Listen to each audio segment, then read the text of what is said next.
America और Iran के बीच लड़ाई शुरू होने की सबसे बड़ी वजह थी यूरेनियम एनरिचमेंट को लेकर दोनों देशों का विवाद।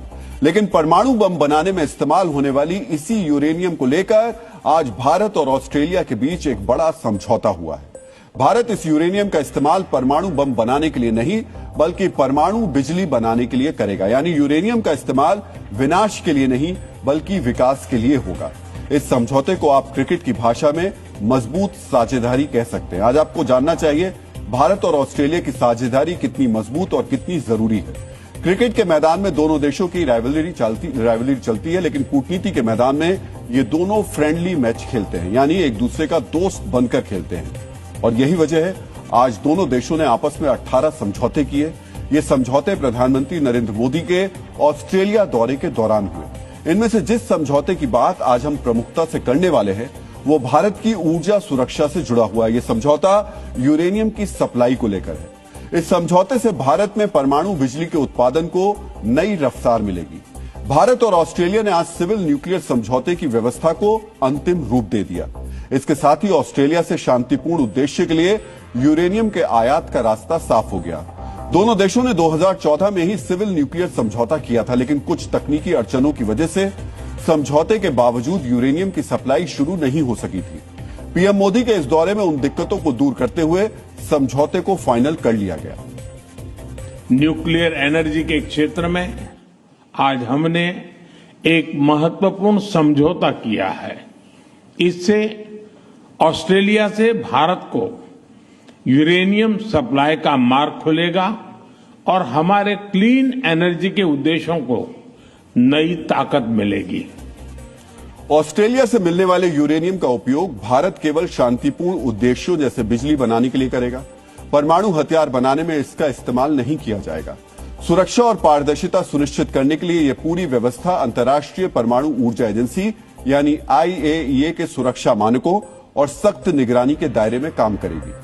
भारत ने परमाणु अप्रसार संधि यानी NPT पर हस्ताक्षर नहीं किए हैं, लेकिन इसके बावजूद ऑस्ट्रेलिया ने भारत की मजबूत साख को देखते हुए विशेष छूट दी। 2010 में इसी आधार पर ऑस्ट्रेलिया ने भारत को यूरेनियम बेचने से मना कर दिया था, लेकिन अब ऑस्ट्रेलिया मान गया है। इसके अलावा ऑस्ट्रेलिया ने न्यूक्लियर सप्लायर ग्रुप यानी NSG में भारत की स्थायी सदस्यता का भी समर्थन किया है। NSG का सदस्य बनने से यूरेनियम और परमाणु तकनीक तक भारत की बिना रुकावट पहुंच होगी। साथ ही वो परमाणु तकनीक को लेकर नियम बनाने वाले देशों में शामिल हो जाएगा। मित्रों, यूरेनियम के मामले में ऑस्ट्रेलिया दुनिया का सबसे समृद्ध देश है। एक अनुमान के मुताबिक ऑस्ट्रेलिया के पास 36 लाख टन यूरेनियम का भंडार है। यूरेनियम के रिजर्व के मामले में उसकी हिस्सेदारी 28% है, लेकिन इसके बावजूद यूरेनियम के उत्पादन के मामले में वो तीसरे स्थान पर है। कम उत्पादन की एक वजह यह भी है कि ऑस्ट्रेलिया के पास एक बड़ा बाजार नहीं था। अब भारत के रूप में उसे एक बड़ा बाजार मिल गया है, यानी दोनों देशों के लिए यह समझौता फायदेमंद है। भारत को परमाणु ऊर्जा के लिए यूरेनियम मिलेगा, जबकि ऑस्ट्रेलिया को इससे कमाई होगी। मित्रों, परमाणु ऊर्जा को दुनिया के भविष्य के लिए एक गेम चेंजर माना जाता है। बिजली उत्पादन में कोयले का इस्तेमाल खत्म करने के लिए यह सबसे मजबूत विकल्प है। परमाणु प्लांट मौसम से प्रभावित हुए बिना 24 घंटे बिजली दे सकते हैं। साथ ही परमाणु ऊर्जा बनाने की प्रक्रिया में कार्बन डाइऑक्साइड का उत्सर्जन भी नहीं होता, यानी एक क्लीन एनर्जी का सोर्स है। भारत ने परमाणु ऊर्जा का इस्तेमाल करके ग्रीन हाइड्रोजन भी बनाया है। ऐसा करने वाला वो दुनिया का अकेला देश है। ग्रीन हाइड्रोजन को सबसे स्वच्छ ईंधन कहा जाता है, लेकिन इसके बावजूद भारत में परमाणु ऊर्जा का उत्पादन केवल 9 गीगावाट के करीब ही है। इस तरह भारत में होने वाले कुल बिजली उत्पादन में परमाणु ऊर्जा का हिस्सा केवल 3% है। दुनिया के कुछ दूसरे देशों की बात करें तो फ्रांस के कुल बिजली उत्पादन में परमाणु ऊर्जा का हिस्सा 67% के करीब है। स्लोवाकिया में 64%, यूक्रेन में 55% और हंगरी में 45%, जबकि अमेरिका के कुल बिजली उत्पादन में परमाणु ऊर्जा का योगदान 19% है। यानी भारत में परमाणु ऊर्जा का उत्पादन बढ़ाने की जरूरत है, लेकिन इसमें एक बड़ी दिक्कत यूरेनियम का घरेलू भंडार बेहद सीमित होना है। घरेलू मांग को पूरा करने के लिए भारत अभी मुख्य रूप से कजाकिस्तान, कनाडा, रूस और उज्बेकिस्तान से यूरेनियम का आयात करता है, लेकिन उज्बेकिस्तान के साथ कॉन्ट्रैक्ट इसी साल खत्म हो रहा है। ऐसे में ऑस्ट्रेलिया के साथ डील बिल्कुल सही समय पर हुई है। आपको यह भी जानना चाहिए कि यूरेनियम को लेकर ऑस्ट्रेलिया से समझौते का क्या असर होगा। भारत को इससे क्या क्या फायदे होंगे। भारत ने 2047 तक 100 गीगावाट परमाणु ऊर्जा की क्षमता हासिल करने का लक्ष्य रखा है। हमने कुछ देर पहले आपको बताया था कि अभी भारत की क्षमता केवल 9 गीगावाट के आसपास है।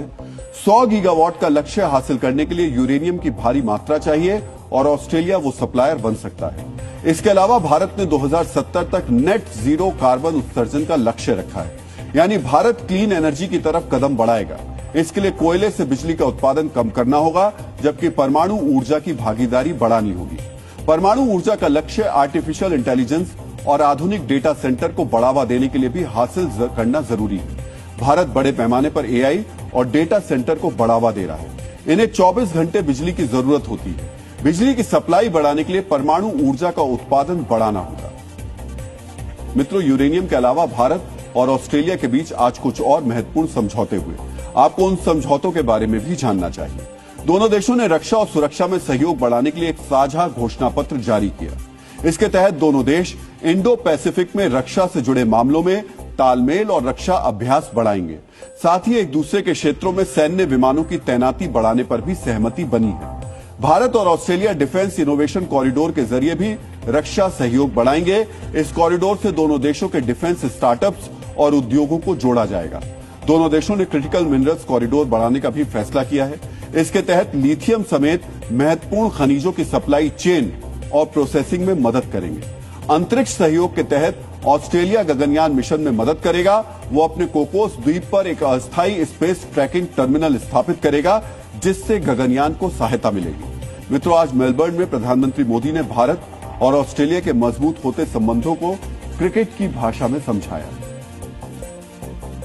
आज जब हम दुनिया की स्पोर्टिंग कैपिटल मेलबर्न में है, तो स्पोर्ट्स की बात न करना वैसा ही होगा जैसे क्रिकेट में टॉस के बाद मैच ही शुरू न करना।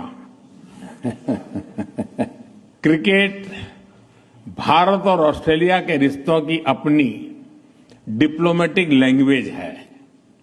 इसलिए हमारी मीटिंग्स भी क्रिकेट जैसी लगती है।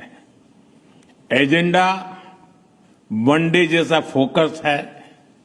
डिसीजन T20 जितने तेज है और पार्टनरशिप टेस्ट मैच जितनी लंबी और गहरी। वैसे पीएम मोदी ने यह हैट्रिक ऑस्ट्रेलिया के खिलाफ नहीं, ऑस्ट्रेलिया की मदद से बनाई है और इस हैट्रिक की वजह से भारत ने परमाणु ऊर्जा के क्षेत्र में महत्वपूर्ण जीत हासिल की। मित्रों, ऑस्ट्रेलिया के साथ समझौते के बाद प्रधानमंत्री मोदी ने मेलबर्न में मौजूद भारतीय समुदाय के साथ संवाद किया। मेलबर्न के मार्बल स्टेडियम में पीएम मोदी ने भारतीय समुदाय को संबोधित किया। मेलबर्न मीट्स मोदी नाम के इस कार्यक्रम में प्रधानमंत्री को सुनने के लिए लगभग 30,000 लोग स्टेडियम में मौजूद थे। इस दौरान ऑस्ट्रेलिया के पीएम एंथनी अल्बनीज भी मंच पर मौजूद थे। प्रवासी भारतीयों के साथ पीएम मोदी के इस संवाद का एक अंश अब हम आपको सुनाते हैं।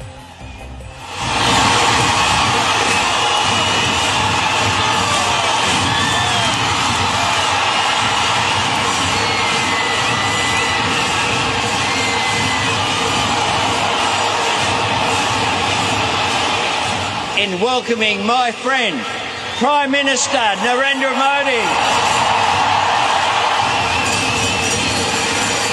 पिछले 12 वर्षों में मैं तीसरी बार यहां आया हूं, यानी इस बार हैट्रिक लगी है।